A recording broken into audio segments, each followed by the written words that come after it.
Hi, I'm Laura Flanders. Welcome to this special program about young voters, millennials, born between 1981 and 1996, and their even younger counterparts, members of the so-called Generation Z. Taken together, these groups now surpass baby boomers as America's single largest group of eligible voters. But will they actually show up at the polls in November?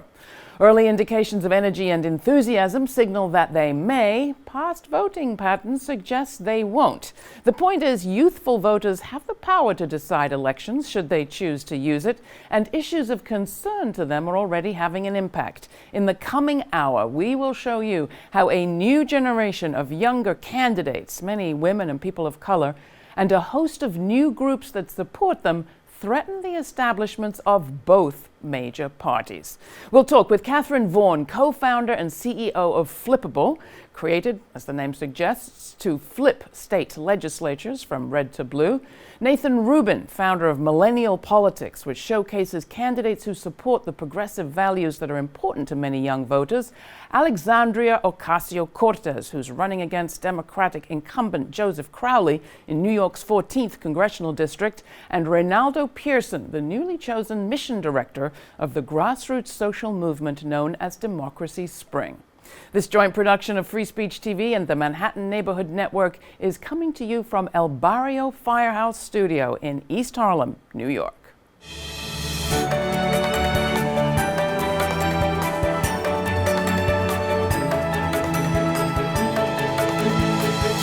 Before hearing from our guests, let's take a quick look at the growing size of the youth vote and its political potential. In the past, it was easier to ignore young people and the issues important to them, since they weren't the largest block of voters and many never made it to the polls, while older voters regularly turned out in large numbers on Election Day. Only half of all eligible young people actually voted in the last election. Will those numbers go up this time around?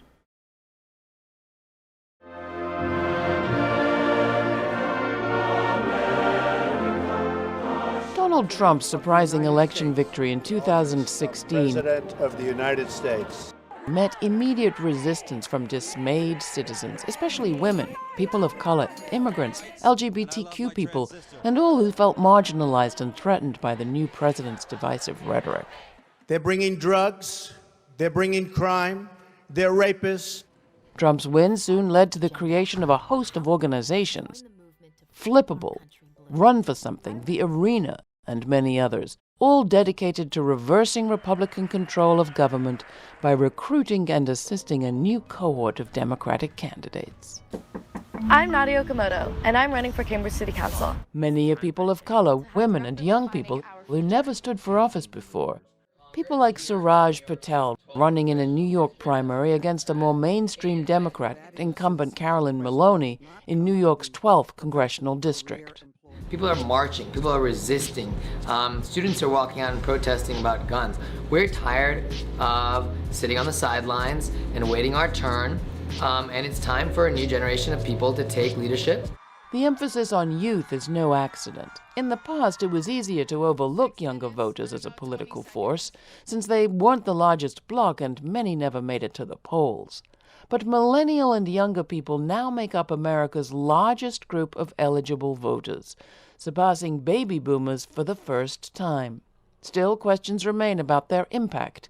Will they show up on Election Day? I've always voted at the major elections, but local elections, which I realize now. Participation across the board is necessary, and that means you have to show up for the protest, you have to show up to the phone bank, and on Election Day, you have to cast your vote at the ballot box. Will youth comprise the largest block of actual voters in the coming midterms? Early indications of energy and enthusiasm seem to suggest they will. We are constantly told that we are the future. California teens, for example, seem poised to rock the vote when they turn 18. 100,000 16 and 17-year-olds have already pre-registered in the Golden State. For those of us who are 16 or 17, We can actually pre-register to vote. In the aftermath of the February school shooting in Parkland, Florida, which left 17 dead, political activism among the young skyrocketed. The media-savvy student survivors of Parkland sparked a national movement demanding gun safety legislation. 96 people die every day from guns in our country, yet most representatives have no public stance on guns. And to that, we say no more. Other issues of concern to the young include economic policies that steal from their future. Former Labor Secretary Robert Reich. According to Pew Research, millennials are the first generation in the modern era to have a higher level of student debt, poverty, and unemployment, and lower levels of wealth and personal income than any other generation at the same stage of life. Nathan Rubin is the founder of Millennial Politics, dedicated to showcasing the next generation of political activists, leaders, and organizations. When you think about climate change, it's real, it's happening, we need to do something about it. When you think about criminal justice reform, the drug war failed. We need to end mass incarceration and move on and find ways to better our system. When you look at LGBTQ civil rights, those are civil rights. We need to protect them. We need to advance them. When you look at women's reproductive rights, those things need protection. It turns out that there are a lot of young people who really have a very different vision for where this country should go than the establishment does, right, who are prepared to think big. The millennials and Gen Z is coming for every type of political office there is. We're not going to take it, as long as we can vote, as long as we're going to have a voice, we're going to be out in the streets. But history shows younger voters often sit out elections, particularly midterms, while Trump's base of older and whiter supporters regularly turn out in large numbers. It is one thing to be eligible to vote, and another entirely to actually cast a ballot. It's up to you, the millennials, to fix a system we boomers broke. Only about half of all eligible young voters actually voted in 2016, and younger people traditionally drop out at higher rates in non-presidential elections like this year's. So the growing size of the youth vote may be offset by lower participation. Which factor will win out in November? Well, I am cautiously optimistic. In the 2016 election, millennials turned out about 45%. If you can just get that up to 55% voter turnout, that's a lot of seats that are flipped right there. Rubin is right. A recent poll shows millennials are more eager to vote than in previous midterms, and a large majority now favor Democrats over Republicans. That's why GOP lawmakers are trying to make it more difficult for young people to vote by curbing opportunities for registration and early voting, reducing polling places, and requiring photo IDs with a current address. Countering those efforts to restrict access to the polls and encouraging young Americans to show up and vote will be crucial to creating change.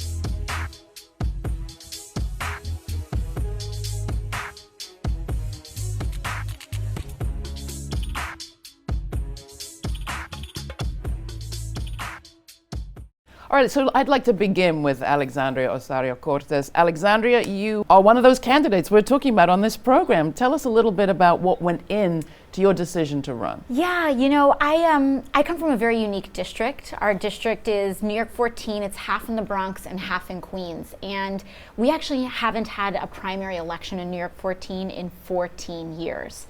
And, I come from a background of education, of organizing. I was really kind of deep in some activist movements. And when I kind of picked my head up, I realized we have a lot of work that we need to do at home. Yeah, now you were the director of Bronx for Bernie, I think, 2016, something like that. I was not the director, but I definitely organized on that campaign, yes, in the South Bronx, and knocking on those doors and really knocking on doors that hadn't been knocked on in a very long time was a key part of my decision. How so? Well, I think when you start kind of knocking on your neighbor's door and talking to them about issues of healthcare, on education, when I started having these conversations, I realized that our community, particularly communities of color, particularly young communities, communities with low voter turnout, kind of in turn have been neglected by the Democratic Party as well. They say, oh, well, they don't vote, so we don't have to pay attention. And I think that it creates a chicken and egg situation that it requires someone to fix it, to kind of go in and break that cycle. And I just feel like we could do better in our elected representation. And now, I'm sure you've heard the whole argument that Crowley is an important up-and-comer in long-timer in the Democratic Party. He could be the next speaker, Right. replacing Nancy Pelosi. Do you really want to primary somebody like that, and what do you say? Well, primaries are always inconvenient for those in power, aren't they? You know, when Democrats are in the majority, it's let's not rock the boat. When Democrats are in the minority, it's we've got Republicans to boot out. But at the end of the day, the advancing causes of social, economic, and racial justice in many aspects have been abandoned by certain members of the party. And it's up to us as young people, as activists, as organizers, to really hold the fort and bring the Democratic Party back to the championing of working class Americans. All right, so we're going to come back to some of the issues in a minute, but I'd love to hear from you all. How typical is Alexandria? For one thing, this fact of having played a role in an election campaign, in this case for Bernie, but having done that door knocking, how influential is that in people's decision? Catherine? I mean, I think she's very typical, but also very unique. Well, of course. As an up-and-coming candidate. So I got my experience from working on the Hillary campaign. I hadn't really been involved in politics before. I always wanted to make a difference. I'd worked in a number of nonprofit organizations, but hadn't seen an opportunity in politics. And I think that's because it was seen, I saw it as an old boys club. I wasn't spitting out all of the facts about everything in government like Josh Lyman on the West Wing. And those were the people who I had seen going to school with me, heading up the Democrats Club and all of that stuff. So I think for me, having that experience was incredibly influential in my decision to start an organization. And so many of our candidates have also had experiences knocking on doors, actually talking to voters, telling them really important information about where and how to vote, because Republicans make that really hard. And kind of having that experience of sharing democracy with someone else, and it's inspired them to run, especially in a time when especially women and people of color feel so threatened by our government. Renaldo, have you done your share of door knocking? Sure. My share has been more so along of movement building, activism. But, you know, as I was just sharing with a few of my peers here, politics and activism are kind of, you know, inextricable. As a mentor once told me, if you're not sitting at the table, you're certainly on the menu. That's right. So now more so than ever before, I think that kind of appetite that Dr. Dorothy Height, who was the godmother of the civil rights movement, right before she passed, she said what was missing from our generation is this righteous indignation that her generation had. I think she'd be a little more proud if she were alive today. And I think it's because more and more we're coming out and we're saying, this is not the country we deserve better. Yeah. So Alexandria, when you're running, what are the things that you lift up, that you stand for, that maybe your opponents don't?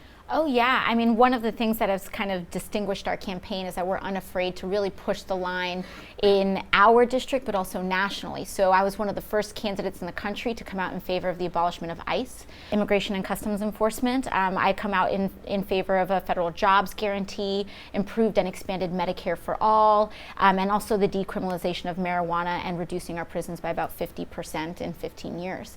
And these are big, bold ideas, and a lot of people would think that this is radical.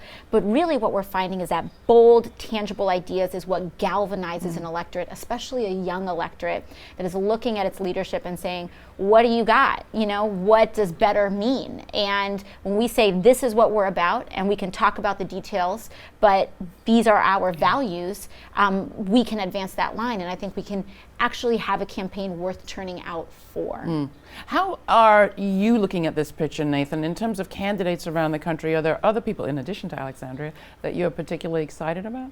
Definitely, and I think, you know, just to echo what she was saying, we heard earlier in that pre-roll clip that millennials are perhaps disengaged but getting more engaged, but they're also in a much worse financial position than previous generations. And they've seen the leadership that have been at the helm of these political parties, and those aren't the people that are going to get us out of these problems. So policies like what she just espoused, that's really going to galvanize, like she said, that young base and help us get to the polls, because the people who gave us the problems that we have aren't going to be the ones that get us out of Like this. Robert Reich said, we broke it, you fix it. Exactly. Then let's just dig down into that just a little bit for people that for whom perhaps the penny hasn't dropped about the condition of life for millennials and Gen Zers. I mean, this is a serious situation of indebtedness to schools, to auto companies, to credit card companies, few assets.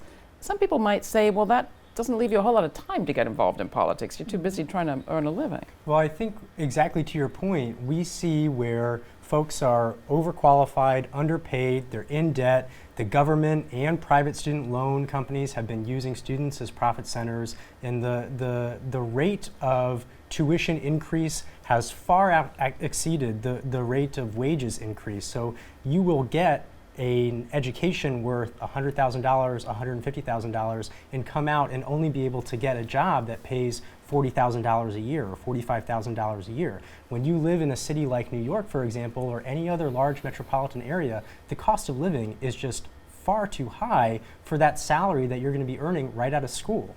And the Bronx is one of the parts of this country that sees those problems really large. Mm-hmm. Do you find a challenge for your supporters to come out and volunteer? Well, it is certainly a challenge, and this is where spaces are. Whenever you basically have political spaces, sometimes you do have those aspects of privilege that come in. It's the people who can take that time off that do. But what we also do is that we innovate in our organizing, and the Bronx is a very familial place. Jackson Heights, Corona, and Queens is a very familial place. So we'll say, organize at your dinner table, get your family registered. And so having that kind of adapting our organizing to the communities that we're in is profoundly important.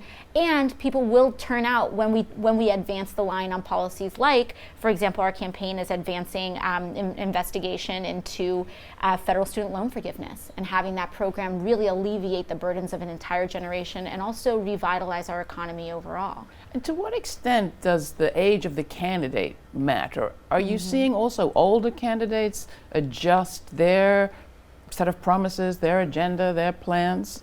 Renaldo. I was thinking about that when my friend here talked about the older politicians not being capable of representing the policies that we actually care about the most. But I would have a caveat there. They could if we push them. Yeah. Right? FDR in this famous example where he had A. Philip Randolph at the table, and A. Philip Randolph is going down this list of grievances from the African American community, and he goes through it, and then he finally finishes, and FDR says, something along the lines of, "That's great, now make me do it." That's right. Right? Mm-hmm. So FDR showed that he could do it. LBJ started as a Dixie grad out of the South, and ended up being the fiercest champion and partner of the Civil Rights Movement, the Civil Rights Act, Voting Rights Act, and then of course there's Bernie. Mm-hmm. At the state level also, let's think about the recent primary victory for Stacey Abrams in Georgia. Exactly. First black woman gubernatorial candidate on the Democratic Party ticket, or any major party ticket. She relied on young voters, or she put her trust in them. Is that what's happening at the state level more broadly? Absolutely. I mean, I think that there are a number of revolutions happening at the state level. The first just being that Democrats are paying attention to the state level for the first time in a while.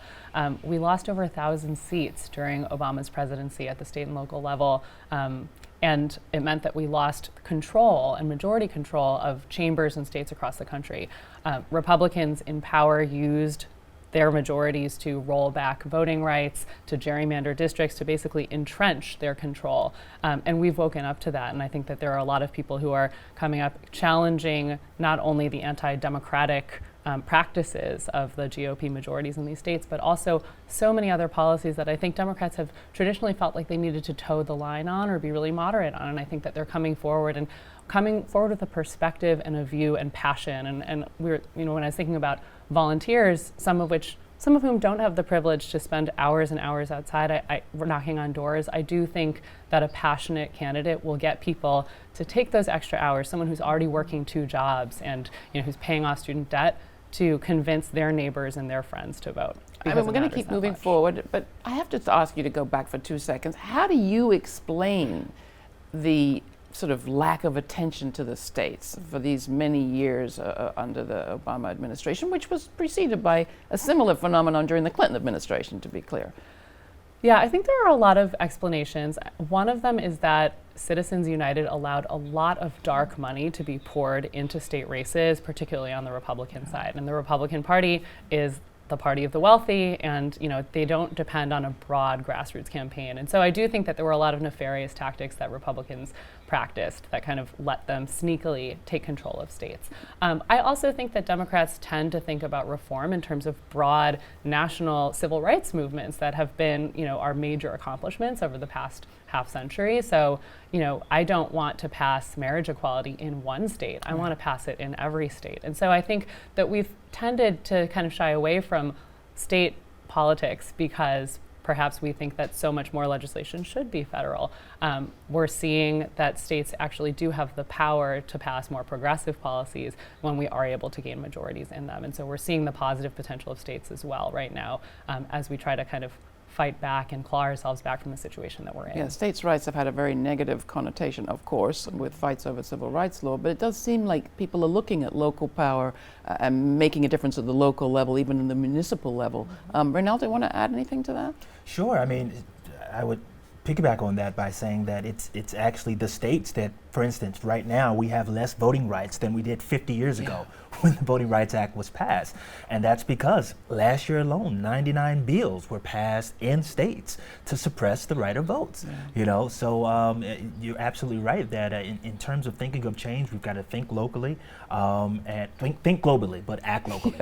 Think globally. And in terms of going back to this money question for a minute, for young candidates, you just talked about money in politics. How do young candidates like Alexandria, maybe we'll ask you too, how do they get the resources to run in some of these races, even the smallest of which sometimes now are terribly expensive? Well, I think going back to everything that's been said here, I mean, Bernie really showed a path where you can rely on a grassroots bed of support in those small dollar donations, and you can run a real campaign. And I think with all of the dark money that's been floating around, there's a real emphasis for candidates to push away PAC money, push away corporate money, and really focus on, I'm running for you, you can help me win this campaign, and that's where my allegiance is going to be. And I think that's really what the future is going to be. Even if Citizens United is not overturned in the near term, we're going to be looking to elect candidates that refuse the special interest money. Alexandria, is that how you're doing it? Yeah, it is. I come from a working class background. My mother cleaned homes and drove school buses. And so the idea of kind of having these $1,000 cocktail fundraisers to run for Congress was completely out of the picture. And so I'm the only candidate in this race to completely reject corporate PAC money. And as a result, we've organized over 14,000 contributions to our campaign. Thank you. Averaging $14 a piece. And we've been able to do that by really kind of marshaling the resources of being digital natives as millennials and say, we know how to use these platforms, we know how to navigate them, that's our strategic advantage, and we're going to take it to the ballot box. Again, typical? Absolutely. It's something that we've really learned from so many candidates who focus on the number of donors. I mean, even the way that she was talking about that, a lot of people will say we've raised X million dollars rather than we have 14,000 people who are supporting the campaign. And that's one way of kind of shifting the narrative a little bit to the grassroots base of support that you have rather than the number of $1 million check writers that you have. So we're going to talk in a minute about what role some of these movement groups play. But to kick that off, who's helping you? I've got a brand new Congress, Justice Democrats. We have also been endorsed by local chapters of the Movement for Black Lives, Muslims for Progress, and also Democratic Socialists of America. So those are our boots on the ground, but also digitally we've got, even People for Bernie as well has endorsed our campaign. And have you gone out of your way to get that support? Is that going to be critical to you? Yeah, it absolutely is. The only thing that matters is the work that gets done on the ground when it comes to grassroots campaigns. And so every single active endorsement. There are some groups that have paper endorsements. Well, they will put their logo on for you. But the endorsements that matter for us are few, and they're the ones that put those boots on the ground. So even though you're the digital natives, it still is important that actual door knocking and talking to people. Oh, I would 100% agree. I think, candidate to voter contact is the way to win elections. And you can spread your message online far and wide, but if you're not communicating directly to your constituents, they don't have as strong of a reason to turn out for you. All right, well, when we come back, we're going to pick up on this exact topic and talk about the role that social movements play in this party political arena. Stay tuned, more to come. So welcome back. I want to go to Renaldo Pearson next. First, explain your shirt. Tell us a little bit about what you're wearing there. So yeah, this is a shirt for the Poor People's Campaign, a national call for moral revival. And it's a 6-week campaign that pretty much is It revives the dream that died with its revolutionary dreamer 50 years ago, Dr. King. His dying dream was this Poor People's Campaign. Yeah. Folks would come to D.C. and have an Occupy before Occupy, right? An encampment there on the National Mall highlighting poverty. So different from that time, it's national. It's not just in D.C., it's there too, but it's in over 30 states across the country, and it highlights this issue of poverty. 1 in 2 Americans today are in poverty or low income, according to the Supplemental Poverty Measure. 140 million Americans. And what does that mean today? So that's what this is about. We're using nonviolent direct action. Folks are risking arrest over these 40 days, 6 weeks, and we're at the midpoint. And Democracy Spring is a sponsor of it, is a partner in this project. Yeah, we're a national partner. Absolutely. And what has it got to do with the electoral campaigns that we're talking about, or does it? Poor People's Campaign? Yeah, do you see it having a role in this? Yeah, it's talking about the systemic injustices that threaten the soul of our democracy. And you can't have that conversation without talking about voter suppression. There's something I call the 7 deadly sins of American democracy: voter suppression, voter erasure, this issue of purging, felon disenfranchisement, gerrymandering, the corrupting influence of big money in politics, vulnerable voting machines and Trojan media, and the Electoral College. These are all things that literally threaten the soul of our democracy. In fact, just a few months ago, the Economist Intelligence Report's Democracy Index said that the United States is no longer a full democracy. Yeah. That we're down now to number 21 on that list because of the erosion of public trust in our institutions. Could that be because of the voter suppression bills? Could that be because of the corrupting influence of big money in politics or those 7 deadly sins? Do you see it as no longer, as the Economist said, or not yet? Right now, it's broken. The 2016 November election made that crystal clear. Yeah. Voter suppression alone, as Mother Jones has reported, accounted for the scales being tipped. Yeah. Or if you look at voter erasure, the issue of purging, an estimated 1.1 million folks. This is unprecedented. Purged from the rolls, mostly black and brown. So this is a great example of how a social movement campaign, literally conducting civil disobedience, is intersecting with an electoral discussion, although it's a non-political and non-partisan campaign. How do you see your role at this table as somebody who's more involved on the civil disobedience front? And what's your role in this election going forward? Yeah, absolutely. I mean, here's the thing we've understood. Our theory of change with Democracy Spring is pretty much that no major democratic struggle in American history has been won without that weapon that Dr. King called the sword that heals, nonviolent direct action. I mean, from the American Revolution to the Civil Rights Movement, women's suffrage, you name it. Nothing has been won without that tool of nonviolent direct action. So we can't be fools to think that that won't be the case now. This system is broken in terms of our democracy, in terms of us getting our fair share of the economy, worker productivity, and the like. So until we actually put our bodies on the line and get into what John Lewis calls good trouble, we're not going to see the type of change that we want from the folks in power. So is that an implicit critique of voting, of elections, of campaigns? They're not going to do it, we need to do something else? Yeah, absolutely. And fortunately, the Dems are starting to respond. Just last week, they responded with, and Democracy Spring was part of the coalition of 25 organizations that pushed them they announced a few weeks earlier this A Better Deal platform. But now they have a Better Deal for Democracy platform. We have House and Senate leadership, Schumer and Pelosi and all the other Dems following in suit behind them. They were just on the steps of the Capitol outlining how they're going to revitalize the Voting Rights Act, how they're going to implement campaign finance reform, have independent redistricting commissions to rein in on gerrymandering, and to also introduce new ethics standards. That's huge. It's a huge step in the right direction, and it would not be the case without us mobilizing. We organized the largest act of American civil disobedience this century back in April 2016 by having a march from Philadelphia to D.C. to highlight this very thing. And then we sat in on the Capitol steps, over 1,300 arrested. This is the type of action that needs to push folks to, as FDR said, make me do it. Yeah, now that goes back to Reverend Barber. I mean, the inspiration is Reverend Barber in North Carolina. That was a state struggle where he brought activists from all sorts of political backgrounds together to protest a Republican-controlled state house. Talk a bit about how state tactics are playing out in this national arena now? Absolutely. I mean, Reverend Barber has been such a pioneer, and it comes from a tradition of civil disobedience focused on small d democracy, and that's something that we often talk about at Flippable. We're electing capital D Democrats, but really in service of small d democracy in the states, knowing that the states are where these electoral policies are written. So whether it's Wisconsin, which introduced voter ID laws in 2014 that disenfranchised up to 300,000 people in a state that Trump carried by 21,000 votes, or Florida, where anyone who has ever had a felony conviction can't vote ever again in their entire lives, even after serving their sentences. That's 1.6 million people. That's 25% of all African American adults in Florida can't vote.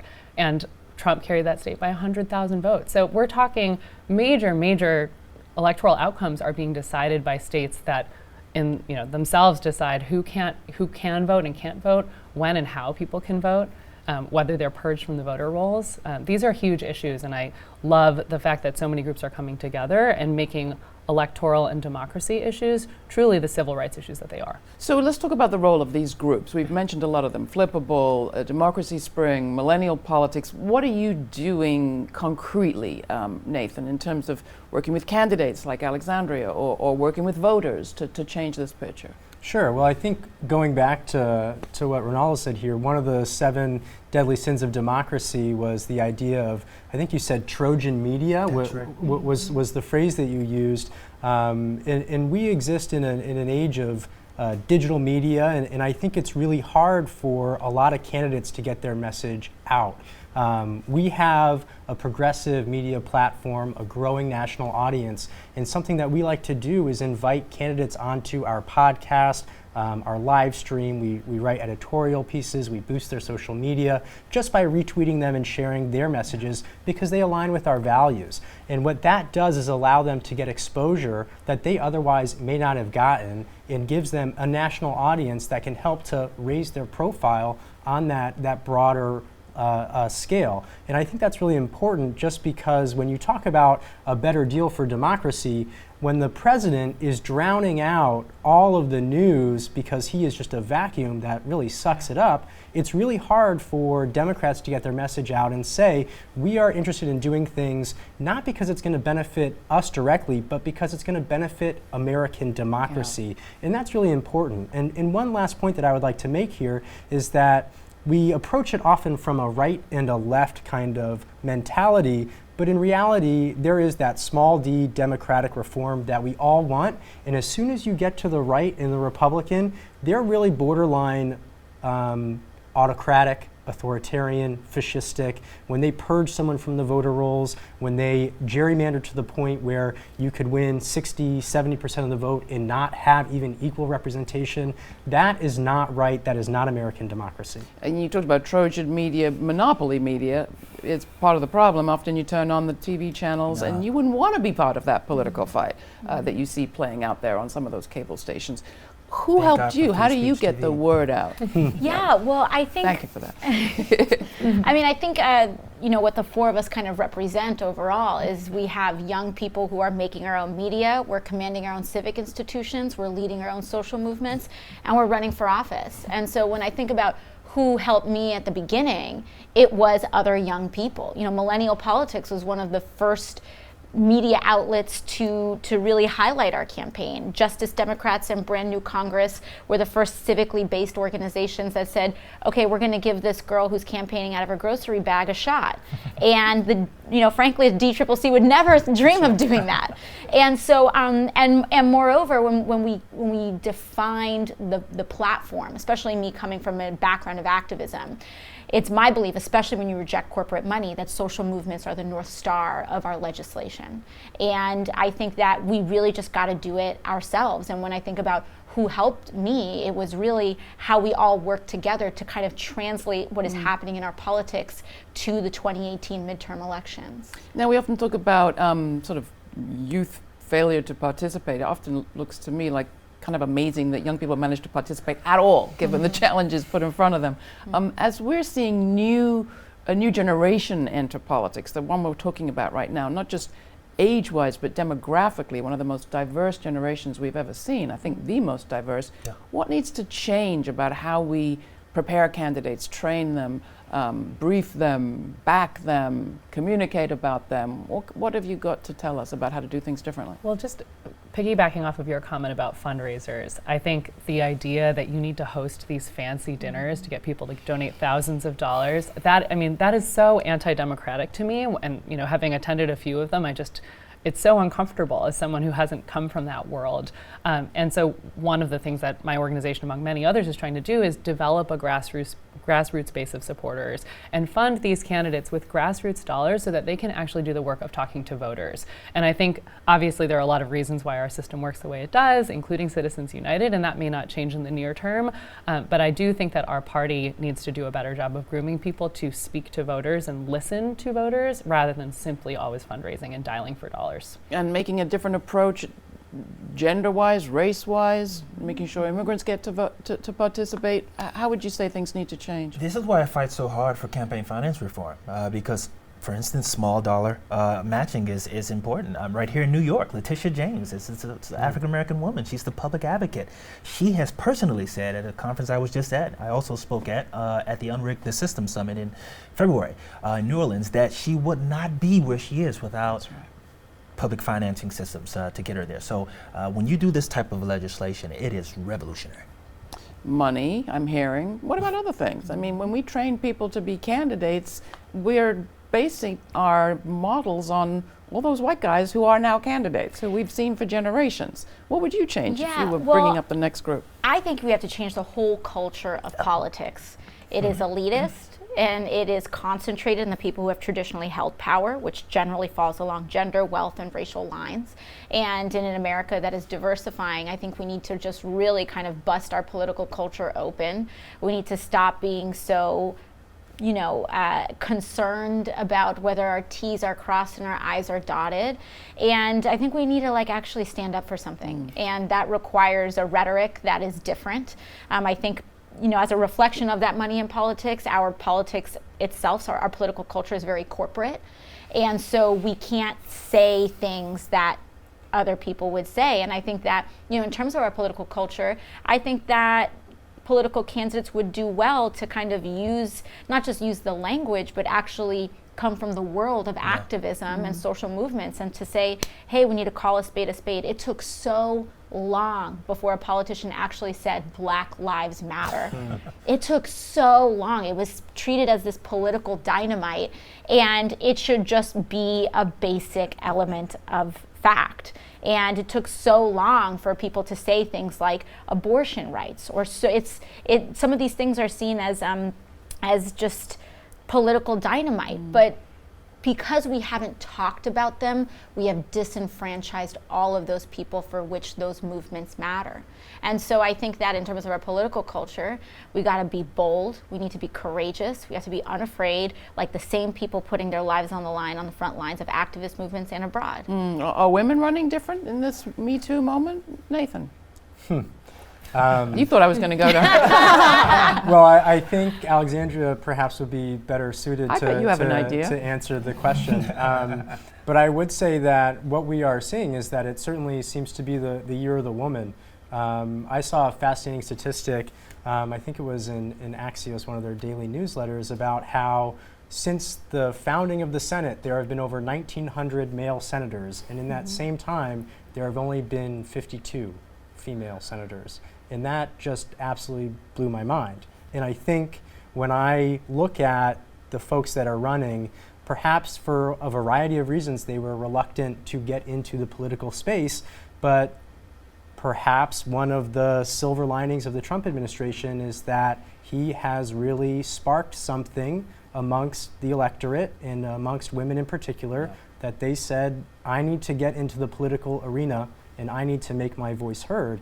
And I think what we're seeing is that they're bringing themselves into their campaigns, and they're already making history. Luba Gretchen Shirley out in Long Island, for example, she encountered a problem and said, I need to pay for childcare. I have these campaign funds. Can I use them to pay for childcare? And this was a historic precedent where the Federal Elections Commission said, yes, you can use your campaign funds to pay for your childcare. And that suddenly, I think, opened a lot of doors for a lot of female candidates that gives them flexibility they otherwise might not have had. See how good he was on that issue? Anybody else want to weigh in on this? I mean, we are getting the idea that dense concentrations of machismo are a liability when it comes to power. What would give you that idea? You want to come in on this? I mean, thousands, literally thousands of women and people of color have signed up to run for office post-November 2016. And just in the House alone, we have 390 plus women running for office there. I mean, that's unprecedented.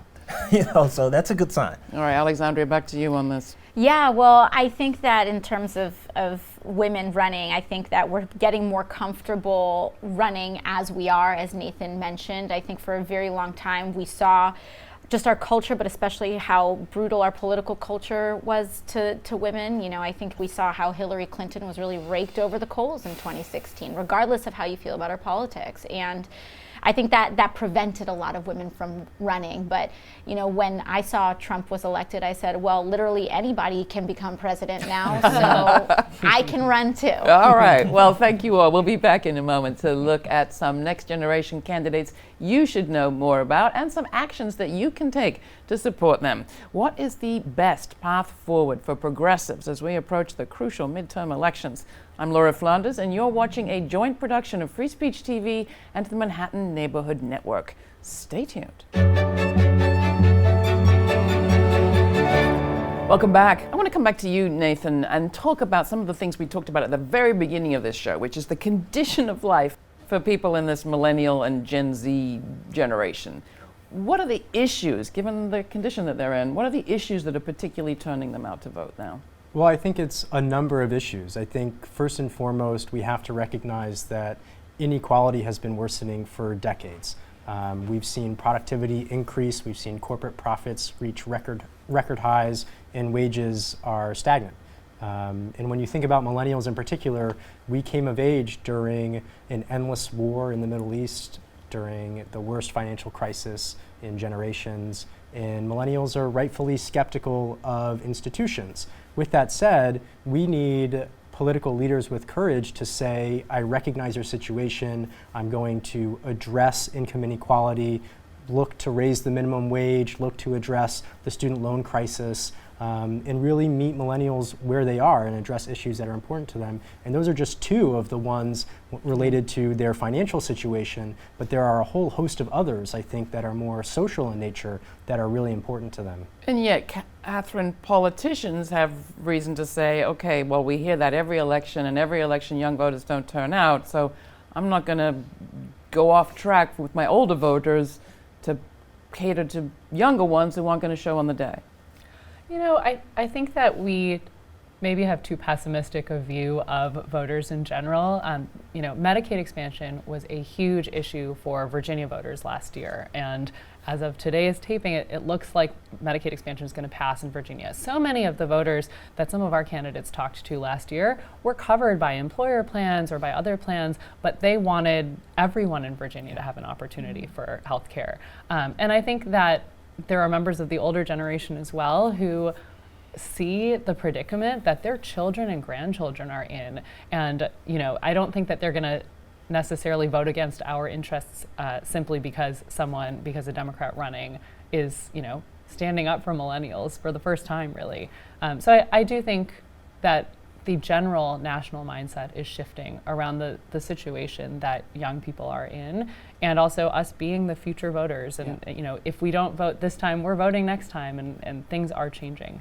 And the skepticism people have about young voters who are driven more by issues than by candidates, how would you see things shaping up this election? You've got big movements around things like gun control, and you seem to see a lesson coming from the Dreamers around the potential of young people to put legislation on the table, and yet there's still this idea, this skepticism that, well, come November, will it really turn out? Well, November 2016 taught our generation the biggest lesson. You know, there were some folks who did listen to the skeptics who said, oh, your vote doesn't count. And I've seen those same folks, my friends, say, "Oh my God, I will never fall for that lie again." And the main refrain I've been using is, "Well, if your vote didn't count, you wouldn't have billionaires trying to suppress it." So I think folks are going to show up like never before in November and on. We already see my generation running for office. She's not the only one; they're across the nation. For mayor, for county council, for city council, up and down the ballot. So we're going to come out and we're going to be the change that we wish to see in the world.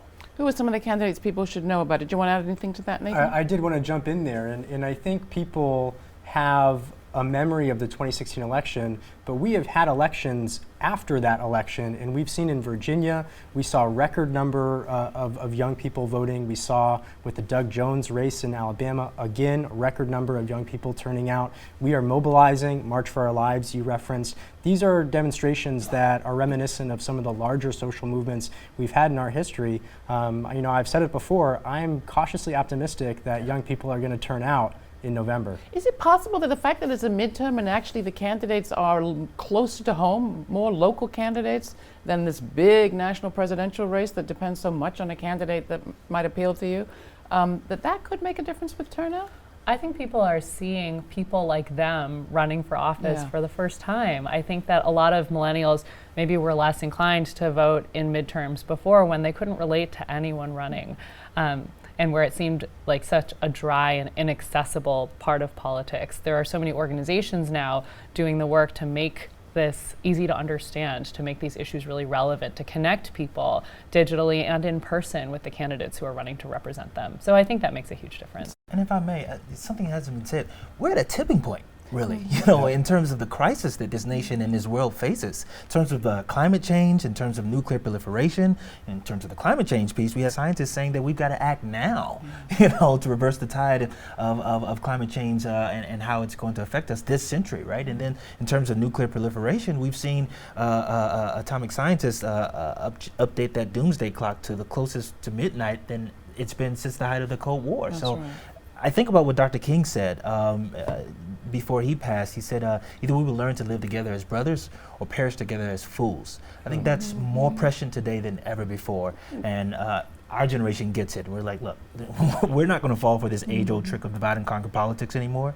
We see that public interest needs to be translated into public policy, and we're going to do everything we can to make that happen. The other tipping point question, presumably, also is this effort at voter suppression. How much do you think young voters have to do to compensate for the amount of effort that's going into suppressing their vote this election, Nathan?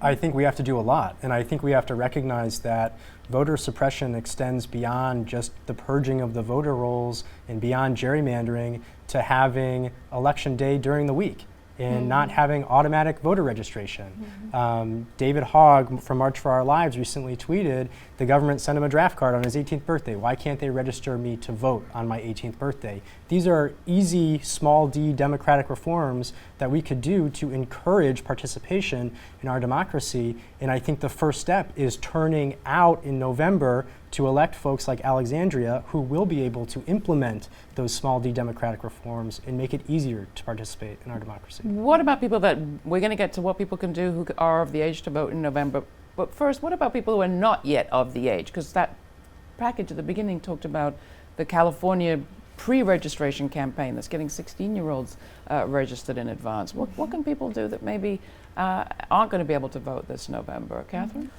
I mean, I think I look at the students from Parkland and I'm so inspired by what they've done. Yeah. The platform that they have and the attention that they've captivated across the country. So definitely getting involved in social movements is something that they can do.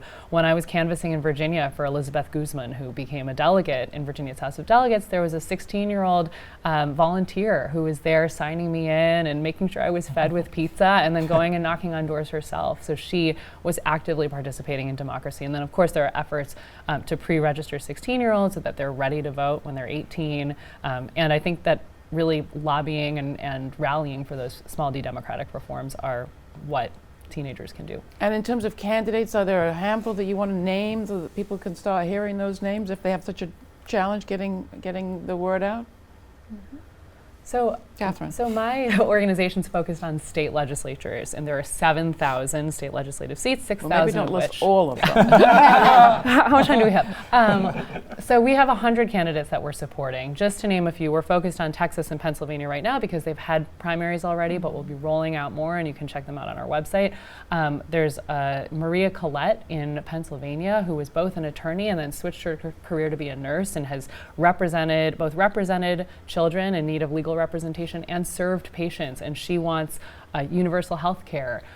There is Joanna Katanak in Texas, who's running for the state house, who grew up in the foster care system and really is going to know how to represent all of her constituents because of the experiences that she's had. There's Caleb Frostman, who's running in Wisconsin in a special election that Scott Walker tried to cancel. But he's running because the courts wouldn't let him do it.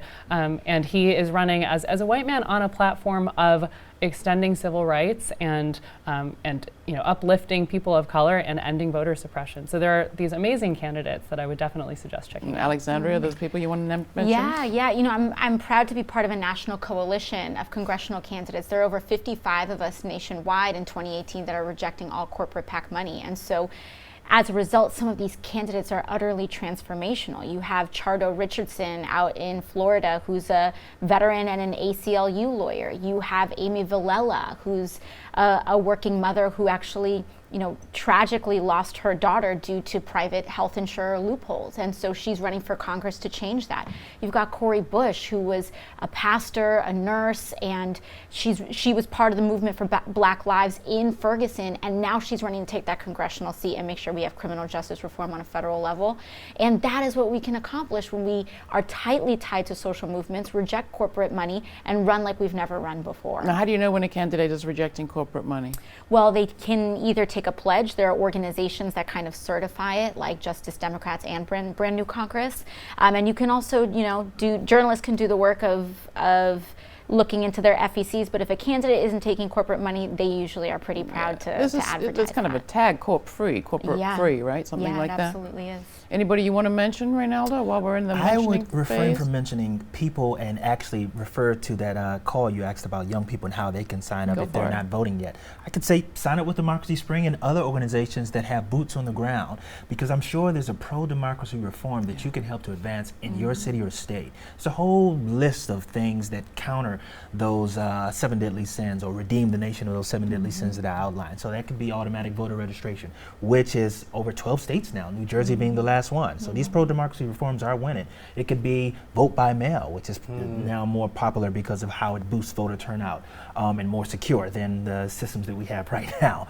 It could be ranked choice voting, which just advanced in Maine. Independent redistricting, independent redistrict commissions, that's a mouthful there, to rein in on gerrymandering, or the National Popular Vote Compact for going against the Electoral College. So many different things. So go to democracyspring.org, and I'm happy to, our organizers are everywhere across this nation. We're happy to help assist them into being a part of that change we wish to see. And what about all the elders out there who are excited to hear all of this and wondering, well, does that mean I should just step back and let them take over? I personally would say absolutely not. I think none of us up here are arrogant enough to think that we don't need mentorship and we don't need guidance. Folks have been fighting this fight for a very long time, and we absolutely look up to the folks who have been in the arena for longer than we have. But what we ask is, help us, mentor us, show us the way, and let us lead. We need a new generation to come in.